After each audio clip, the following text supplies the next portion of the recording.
Hey everybody, welcome to News from Heaven. This is the show where we take an annotated journey through the writings of Emanuel Swedenborg to see if we can't figure out something about life and the mind. And today we're going to be asking, do spirits have an influence on coincidence? The breakdown is we want to look at luck, we want to look at auras, and we want to look at misfortune. And if you want us to be able to do shows where we look at that kind of stuff, don't forget, like and subscribe if you've been enjoying the series. That really helps us get YouTube's attention and spreads it to more people. Thanks so much. And why would you want to spread the show to more people? Because what we're trying to do is find a way to get all of us outside the negativity and mental traps that keep us down for a good portion of the time. And how could you link luck and misfortune and spirits and coincidence to this? That's what we're going to be exploring. But I'd love to know, what are we trying to get you out of? What is weighing you down? If you wouldn't mind leaving a comment, you guys have been awesome about leaving comments that talk about the struggles you're going through. Other people see those, they get inspired to leave their own. And then we all realize, oh, we're on the same team. We're all trying to get through this weather system here, break out into some sunshine. So can these concepts about coincidence and spirits be part of this sunshine, and how? Well, that's what we're going to walk through right now. But to set this up, I have to give you a question that I ask myself all the time, and I ask it pretty forcefully because it can really bother you. So we're a person. This is us, right? We're walking through the world. We're doing relatively well. You're walking along. You're decently happy. Suddenly, bam, there's a rock, and there's a coincidence of just when you happen to take a step to the side, the rock is right there. Bam. You hit your foot. It makes you sad.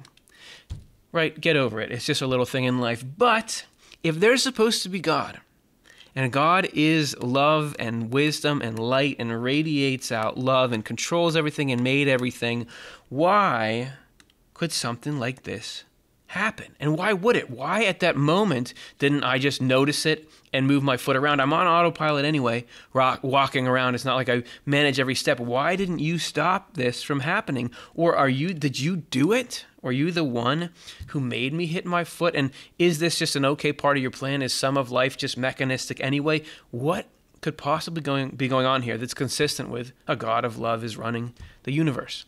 Well, for the answer to that, we go to Swedenborg's Journal of Spiritual Experiences, and we're going to go to number 4562. Can we get some clues into why does little stuff happen? Why do misfortunes happen, which are these negative forms of coincidence? And that would probably inform us about the positive forms as well. So we start with Swedenborg talking about his experiences traveling to the spiritual world.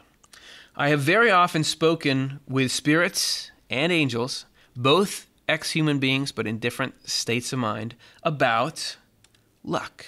Here we go right away. We're getting to our first keyword, which in the world appears as if it were accidental meaning impersonal, meaningless, because people don't know where it comes from, and because everything of luck appears as accidental, except for what people ascribe to themselves and to their own prudence, meaning, oh yeah, it's all luck except I made the game-winning shot, which is because I got fortitude and I'm just cut from a different cloth than all the rest of you are. We take credit for it when it goes our way. Everything else is it's a random, meaningless universe. And we want to hone in on this special little phrase here, where it comes from. Because Swedenborg sheds this amazing new light on where something that you'd think was abstract and unexplainable, like luck, is it even a thing? Is it even something you could ever statistically pull out and confirm to have an existence as an entity rather than just a pattern that we recognize? He's saying, oh no, there's something behind that right there. To this, they also bend it and ascribe nothing to the divine. So basically, you see how things seem random, so you say, nah, there's no such thing as anything non-physical. We get to reductionism, that's it. Because just look at you, hit your foot on the rock, whatever, there's no God. Frequently, something has happened to me, and we're starting to get into his own experience here, that appeared to be a matter of chance. As, for instance, trivial misfortunes. This would be, we're going back here, this is a trivial, we'll call it a TF. Trivial, no, TF is, would be trivial fortunes. We'll give this one the old TM. So what's up with TMs? Well, this is what I love about Swedenborg. We're going to get told exactly what the spiritual cause of this is. It was then shown by the angels, and angels always have this inside track, that they had happened because this or that kind of spirits had been present, and because their aura was prevailing over the aura coming out of heaven. So already we've got new characters are introduced here. So what before was just a universe where there's God, there's us, there's the rock, but suddenly we have an aura from heaven, and suddenly we have spirits,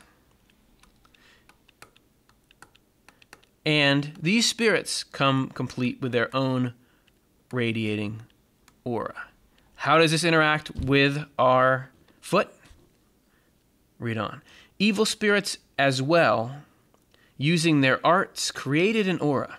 So these evil spirits somehow used arts. And Swedenborg talks about, that if you need to try to live the kind of life where you are harming other people for a living here on earth, you need to start to get to know your medium. If you are going to steal people's credit cards, you try to find out, okay, how do I scan something in somebody's pocket? How do I go online and rip something? What do you do on the dark web? Whatever people do, they start to know the medium.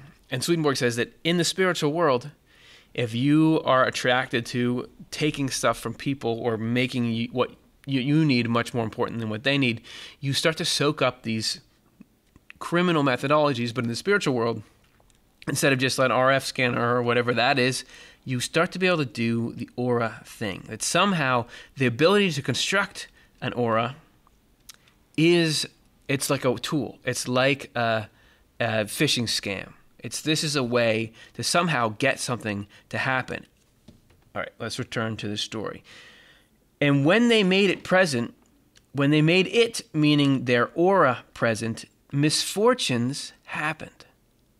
Wow. So a misfortune, according to this, is not just nobody was paying attention.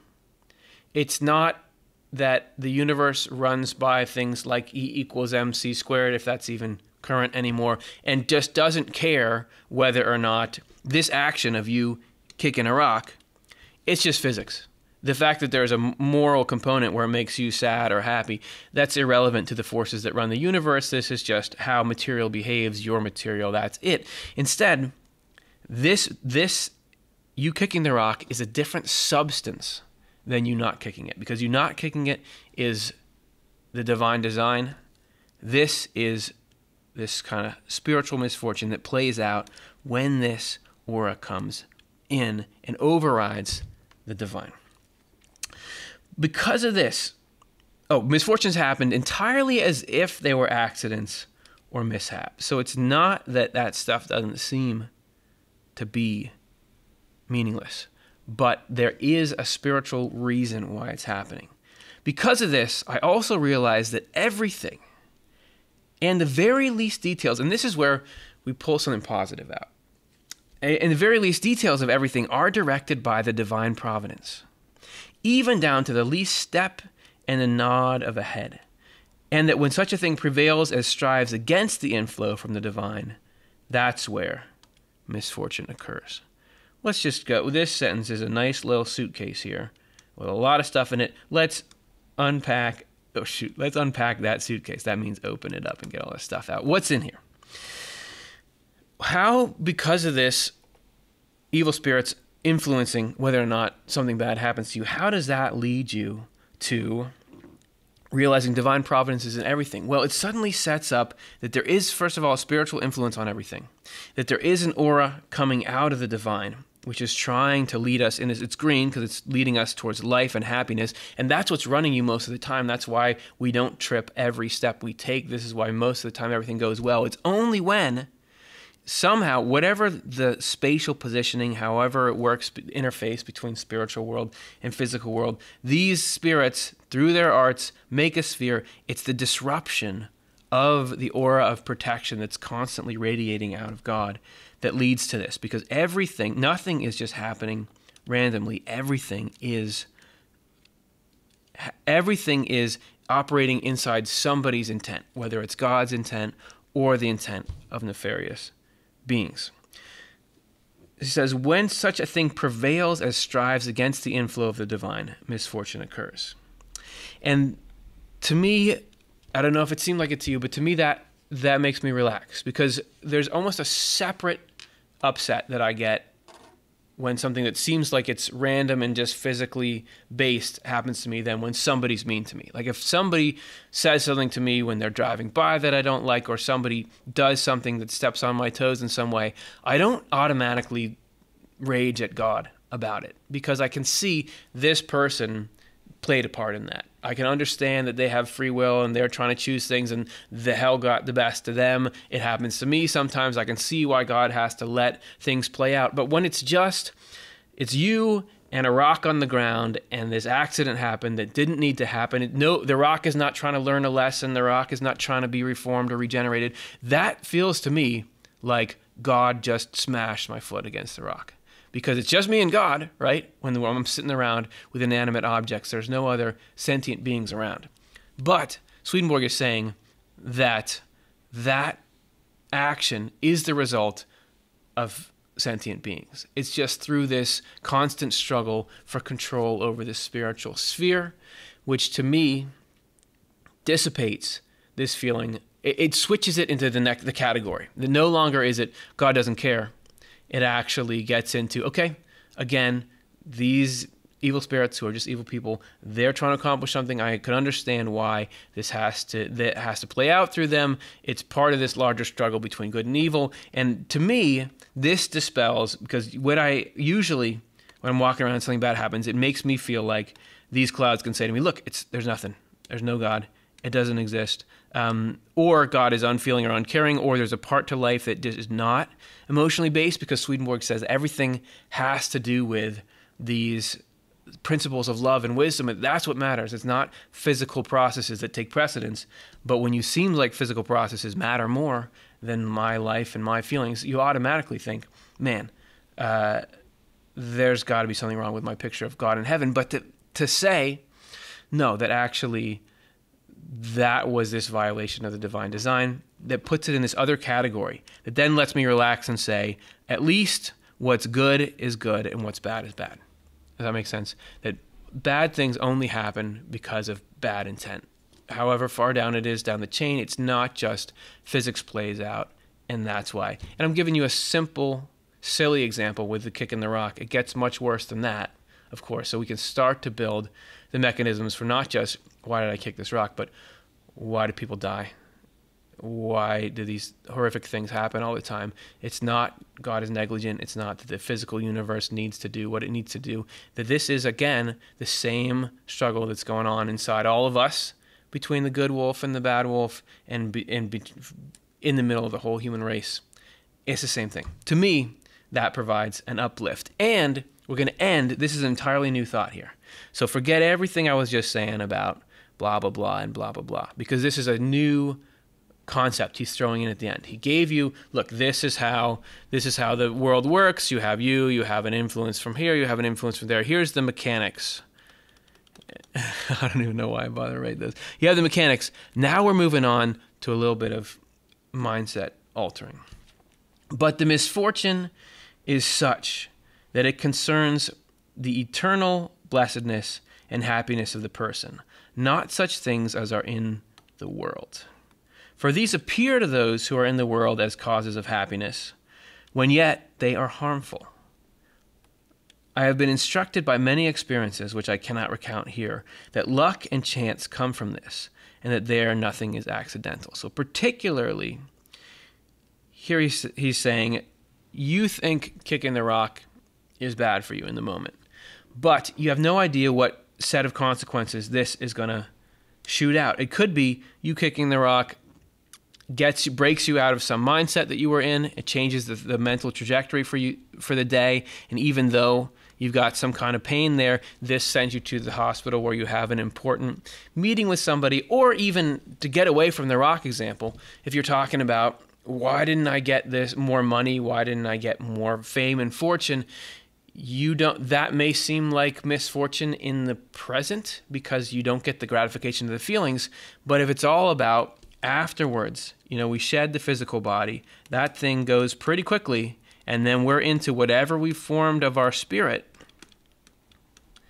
Whatever benefits the spirit is of so much more value than what benefits the body. So sometimes the body, and not just the physical body, but the life around it, our gratifications, our reputation, need to take a little hit, because that will actually lift the spirit up. And of course, anything that's permanent is more valuable than something that's impermanent. So there's a couple messages we want to leave here with. One is that nothing is just happening because nobody's paying attention.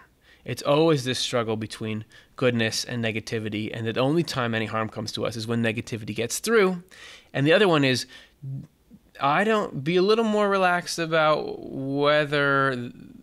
about labeling this thing as, this shouldn't have happened, because how do I know? That is the toughest trust to get, is even when something that seems like there's absolutely no way this spilled milk isn't something to cry about, because it's just me and the milk, it doesn't do anything. Maybe even, I had this awesome example that my grandmother gave me once of physical therapy, that she had an injury, and you have to do, when you come back from rehabilitation, or do rehabilitation around that, you have to do all these little meaningless things, like lift your leg this much, and then lift it again. And it seems like it's not doing anything. But if you look at the process wide, it's bringing you to health. Could this spilled milk be me doing a little spiritual rehab that eventually will get my spirit up and running? And that's the news from heaven. So how was that? Did it lift your mood at all? Did thinking in this way do anything to dispel these dark clouds that beset us all? If so, let me know in the comments. I want to know, what'd you get out? Did it lift your mood while you were watching? What helped? And what tools might you take away that you can use in your week? Can you hook me up? Because I want to know next time I kick a rock, I'm going to be looking at your comments, picking out some phrase you came up with or some idea, and I'm going to be saying that to myself, and that's going to lead to greater happiness and spiritual growth for me. That's what it's all about. Thanks, everybody, for being willing to be part of that community. Like and subscribe if you want this community to keep going, because, again, that's the way we know, that's the way YouTube knows that this is something good. If you like and subscribe and comment, hopefully we keep inviting people in, this grows, and what we're doing is just spreading the good word and giving each other the tools so that when these actual life situations come up, they go better than they would. Isn't that the point of everything? See you next time.